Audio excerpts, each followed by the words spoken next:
শরিয়া মোতাবেক তাদেরকে মেরে মেরে একেবারে হত্যা করে। অথচ সেইটা না হলেও বাংলাদেশে আজকে যে আপনার এই ধর্ষণের বিরুদ্ধে যেভাবে আপনার আইন আছে, সেই আইনের যদি প্রয়োগ হতো তাহলে অবশ্যই এই বাংলাদেশে ধর্ষণ হতো না। আমি মনে করি আজকে এই বর্তমানে শুনেছি যে অন্তর্বর্তীকালীন সরকারের অনেকে তারা সেই বিষয়টাকে গুরুত্ব সহকারে দেখছে। আমাদের আইন উপদেষ্টা ডক্টর আসিফ নজরুল সাহেব তিনি বলেছেন যে আইনকে সংশোধন করে 7 দিনের মধ্যে তদন্ত শেষ করে 7 দিনের মধ্যেই এই মামলা চলবে এবং 1-1.5 মাস 2 মাসের মধ্যে এটা সমাপ্ত করবে। যদি 3 মাসের মধ্যে সমাপ্ত করে এবং এদের যদি ফাঁসি হয় তাহলে অবশ্যই অনেক মানুষ ভয় পেয়ে যাবে। এবং এই যে পশুত্ব, আপনারা চিন্তা করতে পারেন যে একটা মুরব্বী তার সন্তান অর্থাৎ তার পুত্রবধূর ছোট বোন, তারপর আবার সেখানে একেবারে শিশু, সেইখানে কীভাবে এই পশুত্ব আচরণ করে। তবে আমি স্পষ্টভাবে বলতে চাই, যে সময় যে কোনো সরকার আসুক, এই বাংলাদেশে সব সময় সব সরকারের কাছে আমার অনুরোধ থাকবে, আবেদন থাকবে, প্রত্যেকটা ধর্ষকের এত বিচার হতে হবে যে বিচার শোনার পরে আতঙ্কিত হয়ে যাবে কোনো অপরিচিত মেয়ে বা সন্তান বা শিশুর দিক এই দৃষ্টিতে তাকাতে পারবে না। এবং এইটাই হওয়া উচিত, এর কোনো বিকল্প এই বাংলাদেশে চিন্তা করা যাবে না। তবে এই জিনিসগুলো বিগত সরকার তারা এই আশকারা দিয়েছে। আমরা শুনতাম যে এখানে জাহাঙ্গীরনগর বিশ্ববিদ্যালয় ছাত্রলীগের কুলাঙ্গার মানিক 100 ধর্ষণ করে সেঞ্চুরি পালন করেছে। তখনকার স্বরাষ্ট্রমন্ত্রী, তখনকার মন্ত্রীরা বলতো যে এটা একটু ফুর্তি টুর্তি করেছে।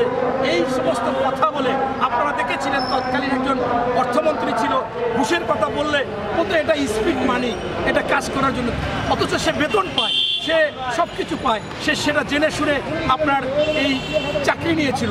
এই কথাগুলো বলে বলে বলে বলে এই ধর্ষকদের, এই দুর্নীতিবাজদের, এই সন্ত্রাসীদের, এই চাঁদাবাজদের তারা আরও উজ্জীবিত এবং উৎসাহিত করেছে। তাই আমরা স্পষ্টভাবে মনে করি যে এখান থেকে ফিরে আসতে হবে, কোনোভাবে এদেরকে ছাড় দেওয়া হবে না, দেওয়া উচিত না। এটা আসিয়ার বিষয়ে আর কি বলবো, বলার কিছু নেই। তবে গতকালকে আপনাদের মিডিয়াকে দেখলাম যে আসলে আপনারা কি ভীতু নাকি শেখ হাসিনা যেভাবে আপনাদেরকে হলুদ সাংবাদিক বানিয়েছিল, এখন কি কেউ ইশারায় আপনারা হলুদ সাংবাদিক আছেন কিনা? কারণ এই আসিয়া যেদিন ধর্ষিত হয়েছে সেই দিন থেকে আমাদের বিএনপির ভারপ্রাপ্ত চেয়ারম্যান মহোদয় তারেক রহমান সাহেব সেখানে যুবদল, ছাত্রদল এবং বিভিন্ন লোককে পাঠিয়েছে। আমরা সবসময় সহযোগিতা করেছি, আমরা তাদের পাশে ছিলাম। অথচ শেষ পর্যন্ত ওই আসিয়ার সেই মরদেহ সে কপিলের আমাদের যুবদলের মহানগর দক্ষিণের সভাপতি রবিউল কাঁধে নিয়েছে।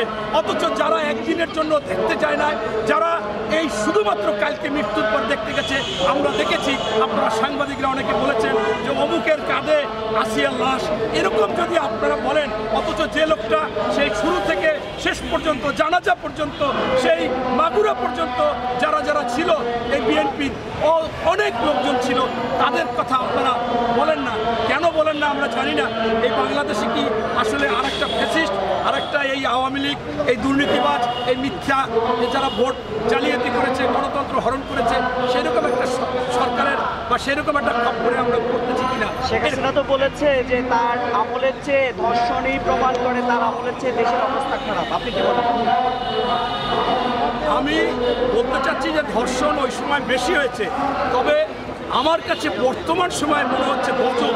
কারণ রমজান মাসে এরকম একটি ঘটনা ধর্ষণ হবে, এর চাইতে বড় গজব আর কিছু থাকতে পারে না।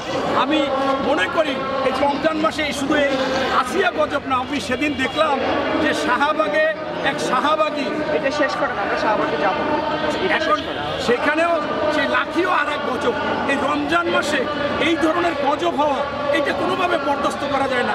শেখ হাসিনার সময়ের চেয়ে ধর্ষণ বেশি এইটা আমি বলতে পারবো না, তবে এই রমজান মাসে এতগুলো ধর্ষণ হয়েছে, সারা বাংলাদেশে মনে করেন ধর্ষণের প্রতিযোগিতা শুরু হয়েছে, এইটা বরদাস্ত করা যায় না। তবে শেখ হাসিনা যদি বলে থাকে, তবে আমার কাছে মনে হচ্ছে যে শেখ হাসিনা তার আমলের ধর্ষণের চেয়ে বেশি ধর্ষণ প্রমাণ করার জন্য তার বিভিন্ন কুলাঙ্গারদেরকে লাগিয়ে দিল কিনা, এটা আমার কাছে এই কথাটাই মনে হচ্ছে স্পষ্ট। যদি শেখ হাসিনা এই কথা বলে থাকে, তবে তার প্রত্যেকটা জিনিসকে মানে ওভার করার জন্য এইটা অন্য পরিকল্পিতভাবে করতে পারে। ধন্যবাদ। ওকে, লাকি। আপনার পরিচয়টা একটু দেন, আপনার পরিচয়টা একটু দেন। পরে কাজী মনিরুজ্জামান মনির, বিএনপি তাঁতিদলের কেন্দ্রীয় কমিটির সিনিয়র যুগ্ম আহ্বায়ক।